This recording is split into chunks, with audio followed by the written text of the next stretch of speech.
ALG really saved me. I put all of my success on joining this group. People constantly checking in saved me. I made so many friends with people that I've never met, but I feel incredibly close to, and I consider them family.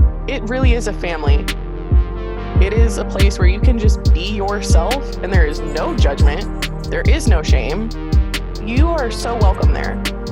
Nobody has to be in this alone. Everybody is either going through or has gone through the same thing at one point. Let's do this. Welcome back to the ALG podcast. If you're listening to this on the day of drop, then happy Friday to you. Really quick at the top of the show, if you could 5-star rate and review the podcast, so 5-star rate and reviews do go an extremely long way. David, are we at the cusp of that contest where we asked for 5-star rates and reviews? One more week. So we got one more week. And we're selecting 3 winners who will take home an Accountable Life journal.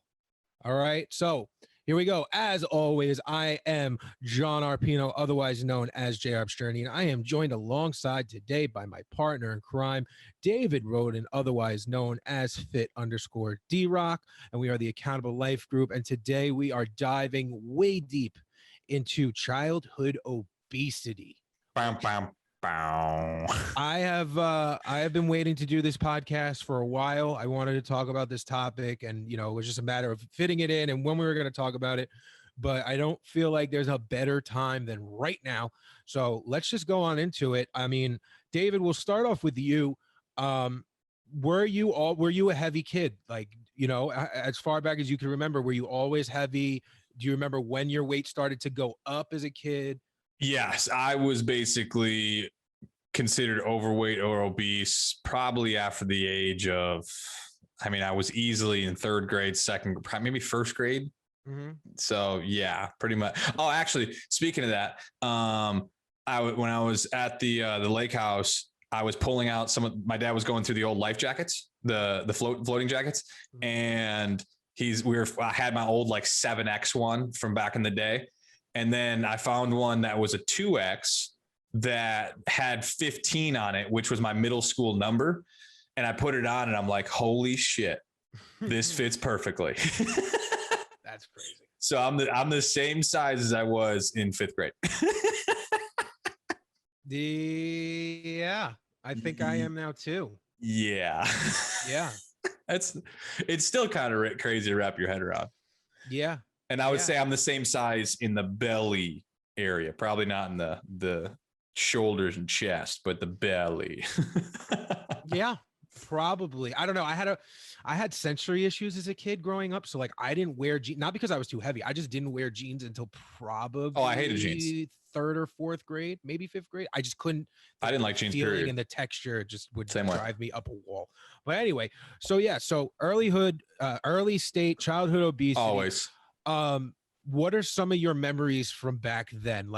Were you self-aware that you were heavy? Mm-hmm. Yes and no. I had a lot of personal issues when it came to even at a young age. I didn't have a huge issue with, say, more with the conversation before we started, say girls of that whole bit until probably 6th grade, but that's probably pretty normal. You don't really think about yourself as fat up until 5th and 6th grade. But up until then, I was just a funny fat kid and laughed and didn't really think anything of it. I remember as a joke, it wasn't actually a joke. I went to Goodwillie Environmental School, which is the special 5th and 6th grade school where it's invite only. You got to you have to go through a process to get in. It's pretty much 80% outdoors, which is awesome. I'm not kidding you. We'd be sitting there doing math class. And then our teacher would be like, you guys want to play capture the flag? And be like, yeah. And all right, we're done. We're done with multiplication. We're gonna play capture the flag. And so that's the experience I had in which made 7th grade awful. But so in 5th grade, when you had to do this invite process and everything, they asked me what my favorite class was. And I said recess, obviously. And so, but up until that point, no, I mean, there wasn't any, at this point, I didn't have any going to different doctors or anything. I was just freaking fat. Like, and it wasn't talked about at all. It was just, it is what it was, what it was. That was going to be my follow-up question. Your parents never said anything to you about your weight? No, not from my recollection. I didn't get the first ever conversation about weight as an issue till probably freshman year of high school, probably freshman year. Yeah. Wow. And the only reason weight was even talked about was because my doctor, like my endocrinologist and the other doctors I was seeing were talking about it. It wasn't like, I mean, I had a very unique experience when it comes to family upbringing. I mean, the pros and the cons of having a dad as a doctor, like especially the cardiologist. He was working 80 hours a week. He was at the hospital literally 80 hours a week. And so having those humble conversations of, David, we got to do this, it just didn't come up. It really just didn't, for whatever reason. And then my mom, she was a coddler. Like, she still struggles with it to this day.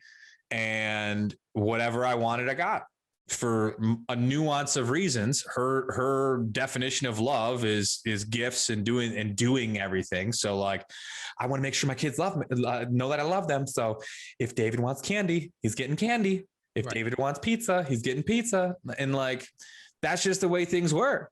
Mm-hmm. And for better or for worse, not ideal. I'm still grateful for my transformation and that experience, but obviously not the ideal situation. But that was, I didn't have any of the heart-to-heart conversations of like, now I'd get motivated in high school occasionally and that kind of stuff. But up until even early high school, I never had the conversation with my parents. Really? Nope. See, that's insane. So, all right. So now we'll flip the coin. I have been, okay, let me rephrase that.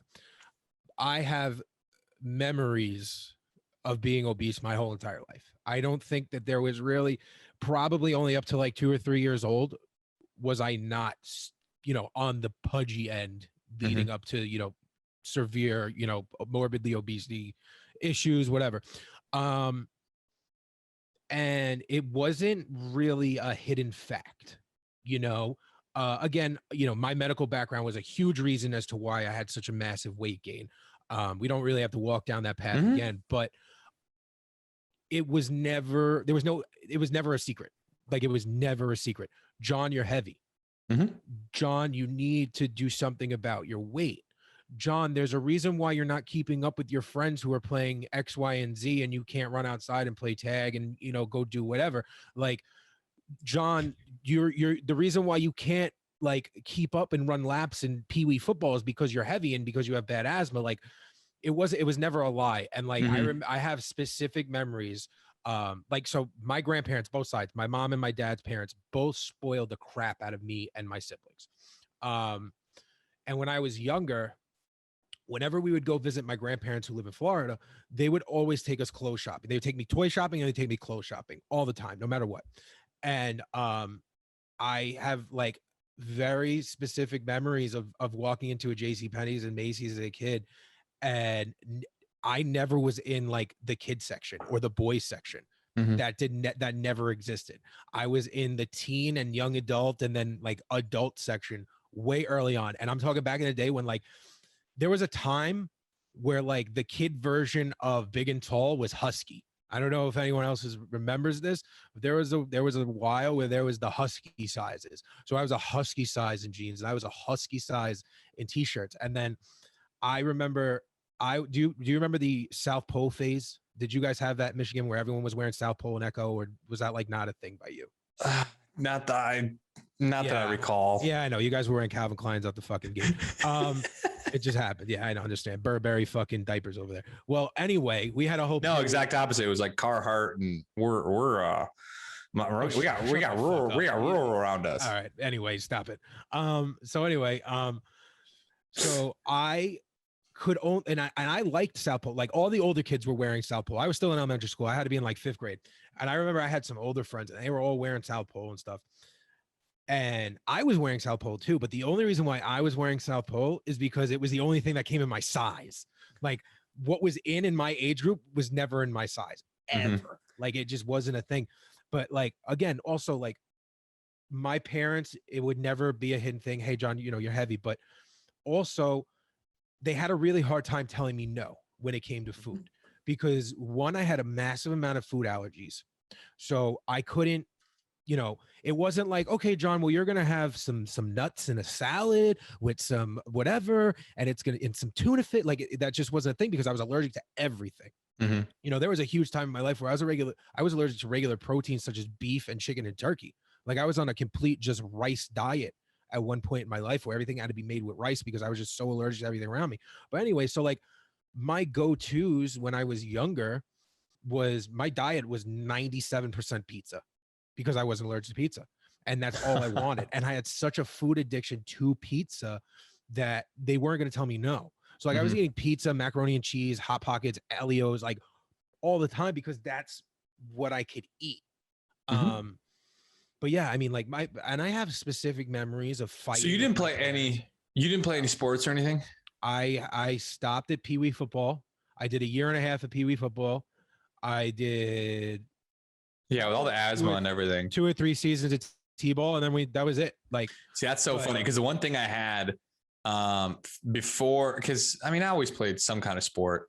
I mean, if you call tennis, golf, bowling sports, bowling's definitely not a sport.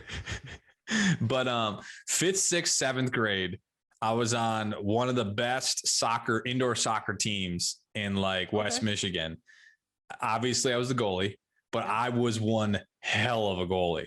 Like mark my words, ask all the other, like all my buddies from 5th, 6th, 7th grade. I would put my body in, like I was a big guy. So like I took up a big piece of this indoor goal. And so I'm diving around. I took a couple like kicks to the face and throat from like sweeping at balls and everything. And, but that was the last time I did any type of 7th grade was the last time I could get away with any non-significantly distant sports. Like 7th grade, after 7th, you weren't going to see me play soccer, football stuff. I couldn't physically do it anymore. No, that was, and purely because of just size, like just how unhealthy I was. Absolutely. Yeah. Not because of any other reason. Actually, 7th grade, 7th or 8th grade, I did wrestling, and I did all the practices up until the first match. And then they made me wear a singlet, and they wouldn't let me wear a shirt underneath. And I didn't want to see my man boobs. And so I quit. I feel you. Yeah. I definitely feel you. I remember when we got into 6th grade, that's when they started to offer wrestling. And I was really hyped because I was stupid at the time. And I didn't know that Olympic wrestling was offered in middle school. So I walked in thinking I was going into a WWF class. And then that didn't happen. That didn't happen at all. That's funny. And then I realized how hard actually collegiate wrestling, like Olympic wrestling, whatever you want to call it, Greco-Roman wrestling is. And it didn't last. They had me and the only other obese kid in the grade rolling around together, trying to move each other. And we both couldn't do it. We both stunk like high heaven. Like it was disgusting. That's too funny. And then that was right around the time where they literally just made me stop doing gym because I was just a liability. But anyway, back to food addiction and, you know, our parents trying to step in and stuff. Personally, I know I was addicted to food, especially back then, whether that was side effects of drugs, whether it was just, you know, my diet and just what I was eating all the time. But like, I had a very serious food addiction, to the point where like I was sneak eating. I would sneak eat too. See, it's the addiction word is so interesting to me because it's just like I get so it's got to be in a very it's completely it exists, but it's like I get worried because the word addiction is being thrown around so quickly nowadays, and so it's like I had an infatuation with food. I would, all my classics in high school was I would because we had a pantry that was like a walk-in pantry, this huge pantry, and I always had people over. So it was always stocked with everything under the sun. And I would take all the candy bars and like Reese's peanut butter cups, and I'd take the bag in my room and I would eat them through a night of playing video games. And I'd put all the wrappers in one of my drawers, wait for trash day. And as soon as trash day hit, took all the wrappers, put it underneath the trash, it was gone. And no one knew the wiser. Yeah. And so very similar story. So if you want to call it addiction, try to hide how much you're eating. Yeah. Okay. I respect that. Absolutely.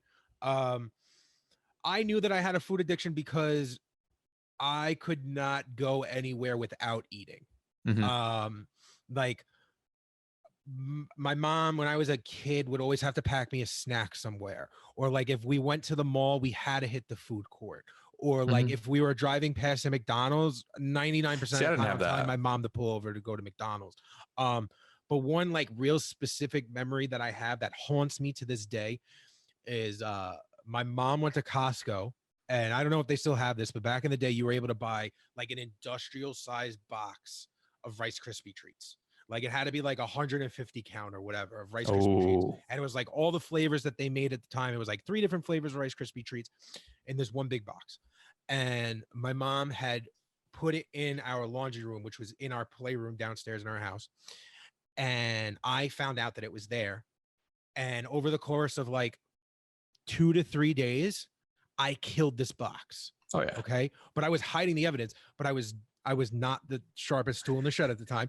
I was literally just crumpling up the wrappers and I was throwing them behind my washer and dryer in my house. Tossing them back there as if no one was ever going to find them. And then I forgot the reason why they finally did look. Well, obviously the box was gone. Like, where did all these Rice Krispies go? But then when they found the wrappers, oh my God, I'm going to be honest. I grew up in the 90s. We got our ass beat when we got in trouble. So like the verbal whooping and the whooping that I got for that is something that I'll never, ever, ever forget. But while the sneak eating was going on, it was like a high, like I can't explain. Like sneak eating was just, it was the thing to do, man. It was all night eating for me too. I mean, not all. Again, it's always so interesting because like from that perspective, I never had a lot of family intervention and conversation. One of the ones that I find funny, and again, it's coming full circle now because the science is kind of going in that direction. At the time, our family, even my dad, would hammer Diet Cokes. Right. Like we hammered Diet Cokes. Now, is Diet Coke as unhealthy as regular Coke? No, it's not. It's healthier than regular. Is it water? No, it's not water. Well, diet has 0 calories. It's not that simple. It's now the science is coming out and how it manipulates sugar like insulin and all this stuff. It's not as safe, cut and dry as you think it is. But at the time, for my dad, it was like, it's fine. And so I was slanging 15 to 20 Diet Coke cans a day in high school. Like we get the 30 racks from Costco, and I would go through a whole line of them in a night and playing like Call of Duty or whatever. And I remember having this conversation with my dad where I almost talked him into getting a fountain Diet Coke machine in our house because it was going to be, I literally showed him the numbers like, Dad, we would save money if we got a fountain Diet Coke machine in a matter of a year. Look at this. Like, here's the numbers. How much? And I was this close to having a fountain Diet Coke machine in the house. You know, I have a lot of fat stories, David. Like a lot. Like we could sit here for hours. I was trying to get a fucking mini motorcycle. All right. And I was trying to tell my parents why it was okay for me to have a mini motorcycle. You were trying to get a soda machine. And I have some great fat stories, but that one too funny. But you know what? Like half a second for a tangent. Yeah. You've always told me about like how bad your soda addiction was. And like my dad had a serious soda addiction for a really long time, which he finally cut. And he was drinking like maybe a half a 2 liter to a 2 liter, you know, like every 2 days or so. You know what I mean? That's not but terrible. Recently, I had went over to a buddy's house and he invited over a friend who I'd never met before. And I'm not going to use names or anything like that, but this guy gets to my friend's house and my friend Joe comes over to him and he says, "Hey, I have like 36 Pepsi cans." He was like, is that enough for you for tonight? And I thought it was a joke. And I thought, so I thought the kid was absolutely like joking around. I thought he was kidding, blah, blah, blah. And he like, literally, I could see this kid lean back in his chair, do the math in his head and was like, if I have to make a run, I'll make a run. And I was like, there's no way. Like they gotta be kidding. So we're hanging out. This kid cracks open a Pepsi can. And it's normal Pepsi or Diet Pepsi? Normal Pepsi. Oh gosh. Guzzle this thing, right? Boom, cracks open another one. Psh, guzzles another one. So then later on in the night, so at this point he's like 10 deep. Okay. Then we start drinking. Right now he turns around to me and he goes, "Yeah, I'm not really a big drinker or whatever." A lot of blah blah blah blah.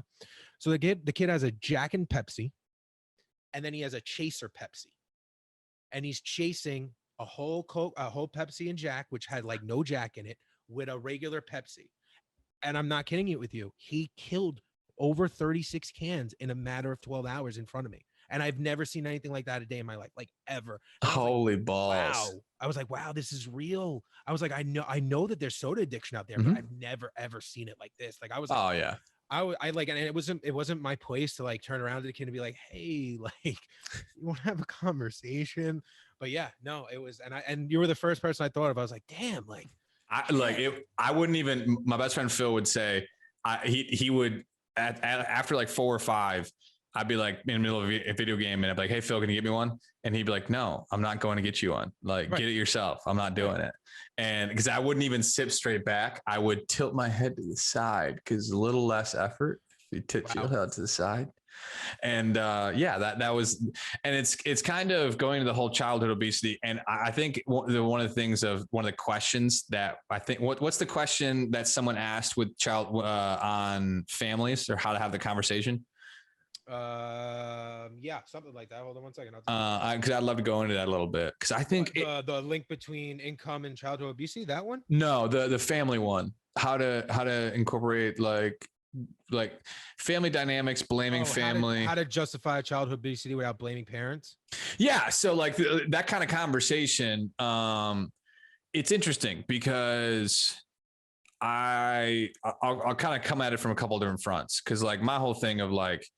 Where does being able to, it's like from the Gooch conversation from a couple weeks ago, Gooch having a good perspective on how poorly you can eat and destroy your body and being able to instill better habits in your kids with allowing them to have some of those kid aspect foods like, hey, Rice Krispie treat every so often is not a big deal, but having one every 3 minutes is a big deal. Huge deal. Right. And it's interesting because like at the end of the day, I think accountability is everything. And accountability is the sword we need to live and die on, because if we fall into mysticism in this world, meaning I'm just the victim. I don't know. It's not my fault. I don't know. And you play this game long enough, then nothing, how do you do this? And so is it my parents' fault? Yes, it is. Like they didn't have the hard conversations that needed to be had to in a loving way. Like, hey, David, we love you. Let's have these hard conversations because they need to be had. We need to learn how to build better habits. Say no to me when I wanted X food and say no. And this is the reason why. And let's go about this. But that needed to happen. Yeah. Like that, there's no way around it. And it's funny to me because it doesn't matter if it's a doctor's son or it's some anybody jabroni, low income blank. It doesn't matter. It's just the same situation can arise. Right. And so I think it's so important to have that accountability with your kids and be able to, at a young age, be able to say, hey, the greatest way to show self-love for yourself is to treat your body with the respect it deserves. And that's with how you fuel it. What food do you put in it? How do you work it every day? Do you work out or do you sit on a couch all day? Absolutely. All that shows to yourself how you love yourself. Yeah. More than just saying it. It's what are you doing for yourself? That it's important to know. I don't want to sit here and just shun, because parents are doing the best of what their ability is. But at the same time, we just have to be like, hey, we got to learn. You got to do better. We got to do better. Like childhood obesity is going through the friggin' roof. Yeah. And it's not from a lack of knowledge, because guess what? We have YouTube now. We see the proof in the pudding of what the world, like what obesity brings is not good. Yeah. So you can't be putting your head into the grass going, I didn't know feeding my kid 16 Cokes and Rice Krispie treats all day was bad for him. I didn't know that. Yes, you do. Right. You're taking the easy way out. But you are doing that. But also, it's food marketing. It's what they're selling in schools. It's so much more than just the parents. Because I agree. Because obviously, when I was younger, and when I say younger, I mean like let's just say 4.5 to like 10, I was getting away with murder when it came to eating. Like it wouldn't make a difference. But 10, 11, 12 years old, I remember having fights with my mom as to why 4 or 5 slices of pizza was too much, and hysterical crying and fighting and yelling and cursing and See, I never even had that. No, see, I had that all the time. Because that's so funny how that works. Yeah, screaming matches with my mom as to why it's not okay to have a 4 slice of pizza, why it's not okay to have a 5th slice of pizza. Like John, it's just that's not what you do. Like you had enough. Like 2 slices is what a normal person has, John. 3 maybe max. 4 or 5 is just, you don't do that. And just trying to wrap my head around it. Well, I'm still hungry. And I remember saying that all the time to everyone in my house. Well, I'm still hungry. Well, I'm still hungry. Well, I'm still hungry. And again, for you, it's a different story too, right, with all the prednisone, all these different stuff. But the food addiction as well, that played a huge, a huge marker in it too. But then like you would go to school and school store sold Pop-Tarts, bags of chips, just garbage. Combos, all that. And then, when you had lunch, when you had your lunch period, there was a lunch line and then there was a snack line. And 2 bags of Funyuns when I was a kid, when I'm talking like 3rd, 4th grade, that was only 50 cents.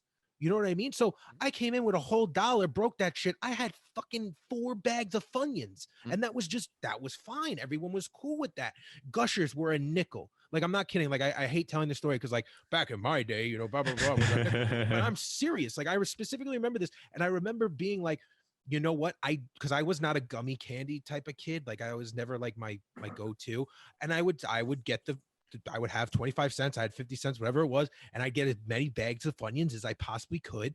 And then I remember that they, at one point, like I'm talking maybe by like 6th grade or so, they put a limit onto like how many times you could go on the snack line, because schools were trying to get a little serious about childhood obesity at the time.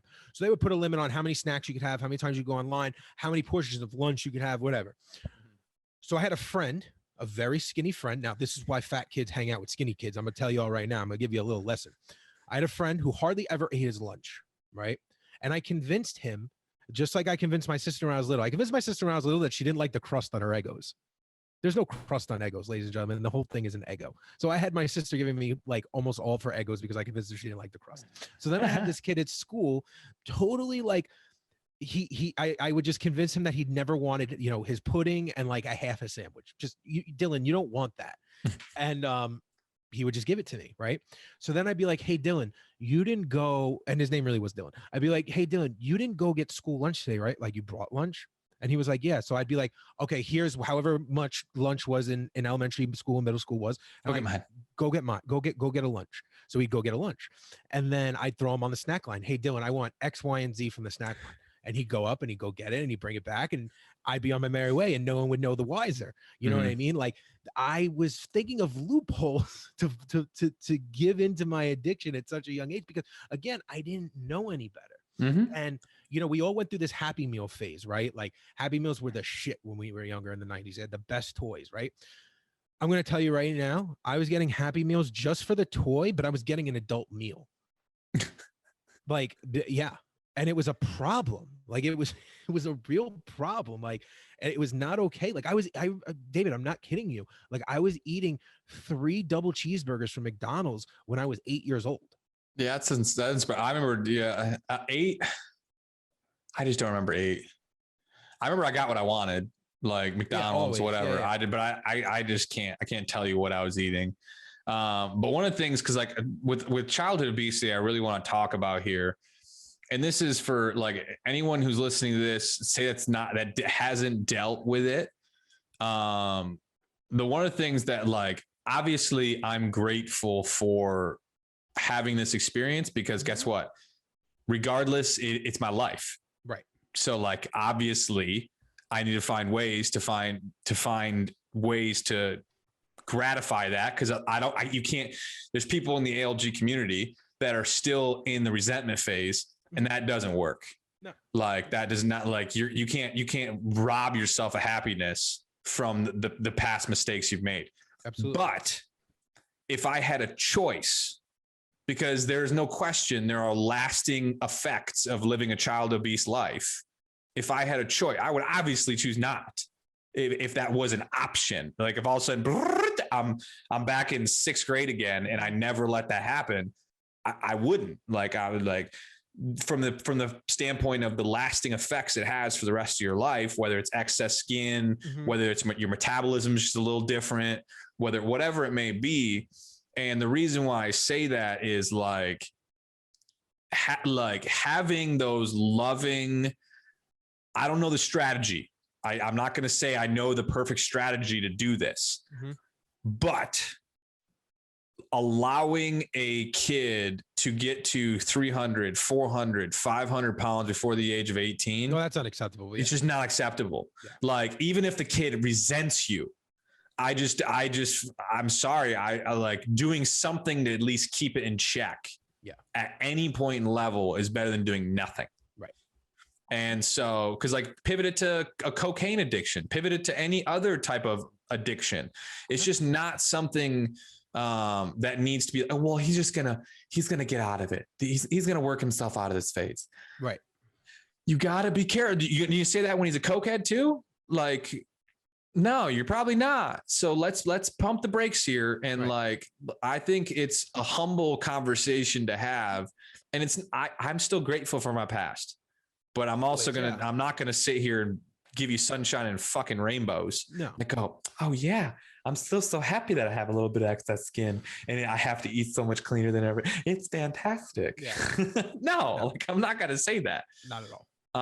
And so, yeah, it's like, I do want to kind of convey that message because it is important. Childhood obesity, living it.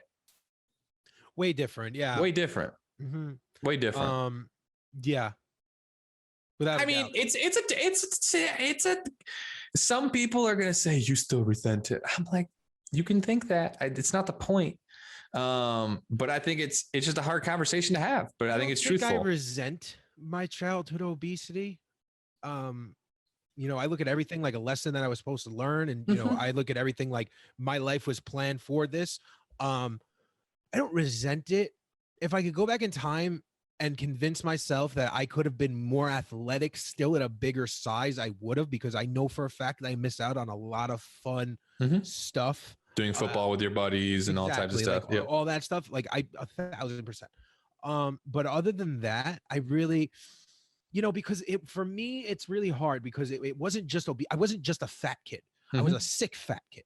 Like, yeah. And that's the point that I have such a hard Yours time is different than mine. Home. Yeah, exactly. Like I wasn't just sitting there playing PlayStation and eating all day. Yes, I was, because I couldn't do that, you know, because I couldn't be active, but like I wasn't not active by choice. I was not active by life circumstance. You know what I mean? Yeah, exactly. So it was a little bit different, but I want to talk about just being younger and being heavy again for a second. Were you bullied? And like, how did it affect your mindset? Okay, so you were. Yes. Oh, definitely I was. Because kids are nasty. Oh, kids are nasty. It's interesting because my most iconic bullying from being fat didn't even come from kids. Came for younger adults? No. Adults in general? Adults in general. Yeah, I could see that. So like, I mean, because obviously one of the things that's interesting that you didn't deal with, again, I think this is so freaking important because we create our own narratives based upon what we believe to be the truth. Like that's one of the things. Isn't it funny? Like I think we're gonna have to have an episode on this because it's such an important topic. You're now engaged. you've never had relational issues. I did. Like I had a terrible time talking to girls in the sense of relationships and self-worth from the ages of 14 to 25. Mm-hmm. Like because of being obese, and every time I'd ask a girl out, she'd pivot and friend me, and I knew what that meant. It was I was fat, like obviously. Hey, listen, it happened to me, but I also, but like I shunned it out. Then I was like, fuck it, it's not even worth it. I'm gonna stop trying. Like that whole bit. And then other people, you, for example, didn't allow that to take hold. Yeah, I wasn't gonna clip my wings. Yeah, exactly. Where it's in different ways. For example, where you were saying something with like when people ask a question of like childhood obesity and wealth or something was someone's question. Yeah, like lower income families and the results of childhood obesity. But I think that their perspective is on like, only being able to buy cheaper foods and stuff like that. You're more often going to buy more sugary stuff because it's cheaper. It's more readily available. And that's and I understand that, but it's like, hello, I grew up in a 7,000 square foot house with David's rich, guys, and he was a fat fuck. That's what he's getting at. And there's plenty of poor people that aren't obese. Right. So again, we seek narratives to help fit our own conclusions because it's just easier. It makes ourselves feel better in the moment. Right. But yeah, I'd love to. We're gonna have a podcast on like relationships with being obese, because I think it's so important, because so many people have self-worth issues when it comes to all that kind of stuff. So I don't mean to bring up past trauma, but like, do you specifically remember bully, like a specific bully? What they would say, anything like that? My most iconic one ever was senior year. Now, first and foremost, there was no bigger bully than myself. Mm-hmm. Like the shit I would say to myself in private, there was no bully that said anything close to the shit that I said to myself. Oh yeah. That's first and foremost. Number two, one of my most iconic ones was senior year of high school in a basketball. It was like regional or conference finals. And I'm like I'm in the front row, and we were playing a very rival school. And this like 45-year-old man is cussing in the stands, and like our teachers, no one's doing shit. And I'm like, fine, I'll do it. I go over to the guy and I go, sir, I remember this day, sir, stop badgering and swearing at our coach and our players. It's disrespectful and it's unnecessary. And he goes, okay, fat fuck. This is a 40-year-old man. And I'm like, really? And I walk away.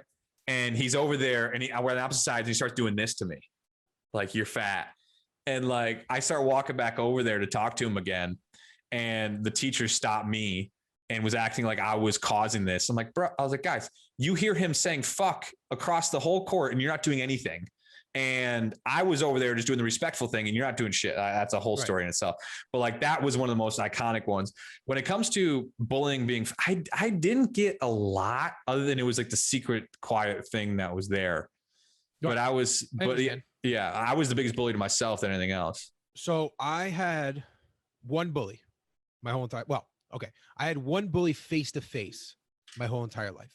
I had a kid when I was in like 3rd to 5th grade who for some reason just needed to always point out the fact that I was fat and I was this and I was that. And then like, he tried to get into like a fight with me, and then he'd run around me and tell everyone how I couldn't catch him because I was fat and had asthma. And like, that was his only ammunition. And I despised this kid growing up, like despised. And he understandably was a little nothing. Like, like I've always had height on me. He was short, but he was, now guys, we're taking this back to when we were all in elementary school. He was the good looking kid in, 3rd, 4th. The preppy kind of vibe. Yeah, exactly. So that he was my only face-to-face bully. And it fucked with my head for a really long time. Because no one likes to be bullied. You know what I mean? Yeah. But I just don't. Yeah, I didn't have many. Yeah, but now here's the thing also. So we come from a very weird generation because we were on the brink of all this technology, right? Mm-hmm. So I was cyberbullied before cyberbullying was as big as a thing as it is now, before everyone was talking about it all the time. I would have random screen names, IME on, AIM on AOL back in the day, and be like, you're a fat fuck. And then chat closed, ding, gone. You're really fat. Yeah, all the time. all the time. I'm trying to recall anything like that. I did.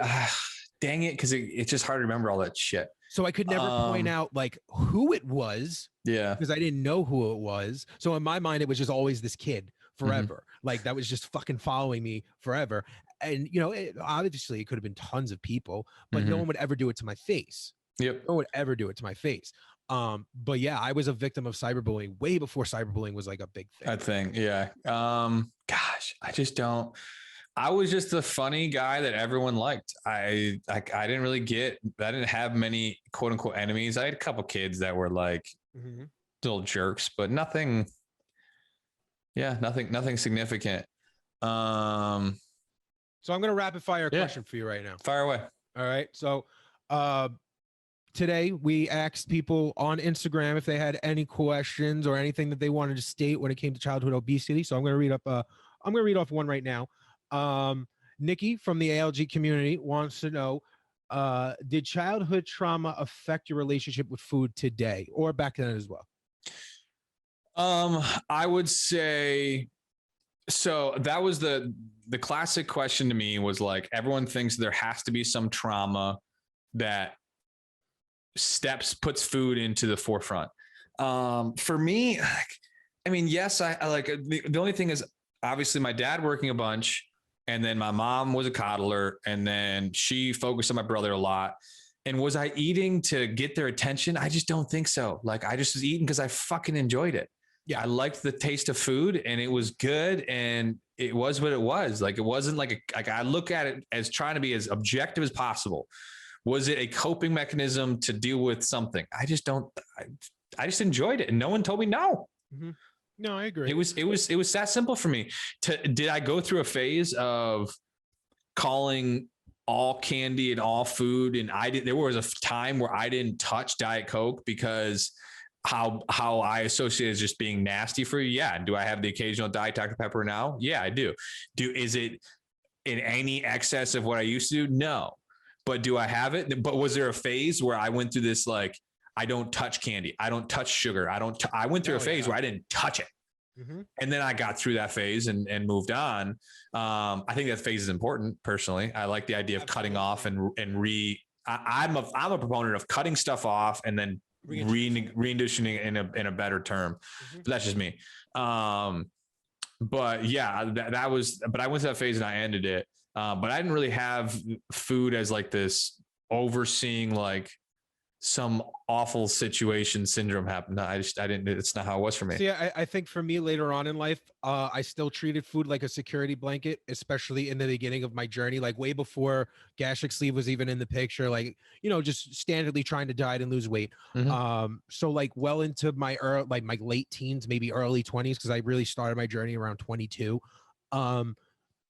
Definitely had some trauma. Like definitely was still sneak eating when I'm a full grown adult at this point. Like I don't need to be sneak eating, like, you know what I mean? But like, yeah, I was definitely, I had that, but then also, and I didn't touch upon this at all. And I know, cause I had some questions about it too. Like growing up in an Italian family, obviously, we answer everything with food. So like that was really hard growing up because that established a really bad relationship with food for me early on, because someone dies, you eat, you have a birthday, you eat. Well, you have to have a piece of cake. You have to have coffee and pastry after you eat. Like there's so much that comes with that territory that like the way that I was taught to eat was so fucked, like you have to have carbs.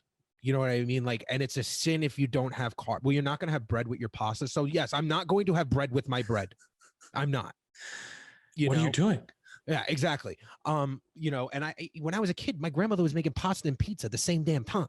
Like she was serving fucking pizza at 11:30 in the morning, and then we're on a Sunday, and then we're eating regular dinner at 1:30 in the afternoon, and then they wonder why at 6 o'clock at night I'm fucking eating the walls because I'm hungry as shit. I had zero protein. I had nothing to satiety, and I'm just hungry, and I have access everywhere. Yeah. Exactly. So no, I mean, definitely childhood trauma definitely played a role. I want to read like one or two more questions because I know we have to wrap this up in a second. Yep. So Taylor from the ALG community wants to know, what are some healthy ways that parents can communicate with their kids about their weight? Mm-hmm. I think it goes back to, I think it's important because I think respect and love, and like, because I think that's sustainable. Right. If you are like, I think one of the main reasons why so many people have lack of sustainability when it comes to their weight loss, especially obesity, is because they keep doing it for someone else. Yes. I'm doing it for my dad to love me. I'm doing it to find a wife for them to love me. I'm doing it for this person to validate me. And if that is your foundation, you're fucked. And so same thing with like talking to kids. If you talk to kids that, hey, Billy, you need to eat your greens because it'll make me happy, you're setting your kid up for fucking failure. Yeah. Now, teaching them the greatest way to love yourself and respect yourself is by fueling your body and giving yourself the right food to sustain yourself and treating yourself from time to time. But coming from that position, I think is a great place to come from. It's the most dangerous place you can come from is try to basically strong arm them and guilt. Right. To lose Guilt weight. Is never the answer. Guilt or validation, either side. Yeah. Hey, I would be so proud of you if you lost 30 pounds. Mm-hmm. That's not the point. It has nothing. You're not doing it for them. Yeah. And then my parents would try to, give me incentives. Yeah. Like prize it, like, oh, we'll do this or I'll buy you that. Yep. And then like you're fucking with your kids. You're fucking with them because yeah, then they feel like, oh, well, I really want that Game Boy Advance. So let me starve myself for like the next 4 weeks and then we'll see. Get it. And then it's gone. And, right. and as soon as you get your little validation, guess what? You relapse back. Mm-hmm. And that's what I was going to say. You're good. No, and also like we have to figure out a way to teach our kids why we need to start taking care of our future self today. Mm-hmm. Because as a society as a whole, and this is health, this is happiness, and this even is money. Like we do not ever worry about our future self. Like mm-hmm. we as a society will help other people and we'll help them within the right now. And we'll even help people for their own future, but we will never help ourselves with our own future because for some reason we have a problem picturing ourselves in a future state because we don't see that person. Mm-hmm. You follow what I'm saying? So like we need to start teaching our kids, okay, well, this is why, you need your body's a vessel. Like whatever the conversation that you need to have with your kids is, but they need to realize, hey, what you're doing right now is not going to affect you right now. It's going to impact. It's going to hurt you in 10 years, 15 years from now. And I know you have a hard time understanding that, but we need to have this conversation. Right. And we're doing it for yourself, not for anybody else. It's for you. But yeah. No, I think that was really good. All right. So last one from the questions and we'll wrap this bad boy up really quick. Yep. Rebuilding points. I think I'm sorry if I totally just ruined your IG name. Rebuilding points, PONCE, wants to know how to get over the hurt of childhood obesity. How to get over the hurt. I think some people, we've had them on the community calls, being able to accept and not hold this resentment and finding ways to look at the situation in a positive light. Mm-hmm. I'm not sitting here asking like, it's not, you don't have to do sunshine and fucking rainbows. Life isn't perfect. I'm not saying, I want you to treat reality as reality. And are there some hardships that came from it? It's like what I talked about, but there are benefits too. Guess what? The discipline that I built in my life because of myself getting out of that obese state is massive. Yeah. Like think about that. I don't know what it is for you, but if you look at how your life has been bettered off for yourself after going through it, I don't know what it is. You have to seek it out, like figure it out. But there are things in your life that are infinitely better because you dealt with it and got through it. Mm-hmm. That's what you need to focus on. Yeah. That's what you need to be grateful for and just forgive yourself for the past mistakes. Cause that's what, no one's perfect. Yeah. I mean, I really can't give a better answer than what you just said. I mean, like, listen, the experiences that we had as a child have hopefully built us up into having a better future. And we know what to do now rather than what not to do like we did back then. So, I mean, I just look at it as a learning lesson, mm-hmm. Like, what not to do now. So now when you're 70, you don't get fucked. Yeah, exactly. And that, I mean, overcoming trauma is a really hard that, like, we would need hours in order to sit here and say, okay, this is how you overcome trauma. But like, you can overcome that trauma. You know what caused that trauma. And honestly, openly speaking about childhood obesity can probably lead to better results now. You know, I really, again, I can't say it better than David did. So I think that's a really good place to end this one off. I appreciate you guys listening. David, I appreciate you as always. Really quick, just to end the show as we always do. Each and every week, you can find us on the Accountable Life Group community call. That's each and every single Wednesday night, 8:30 Eastern Standard Time, 5:30 Pacific. New members each and every week. We want to hang out with you. The call is absolutely free. ALG coaching is in full swing. If you're trying to transform your life, if you're trying to live a more accountable life, you just need a shoulder to cry on, vent to, whatever. ALG coaching, www.algcoaching.com. The Accountable Life Journal is available on Amazon. All these links will be in the bios of the video of the podcast. And other than that, oh yeah, 5-star rate and review as always. That's it. I got to write down the spiel, or I got to record it one day. I really do. All right, guys. Well, as always, stay beautiful, stay sexy, stay accountable. Toodles.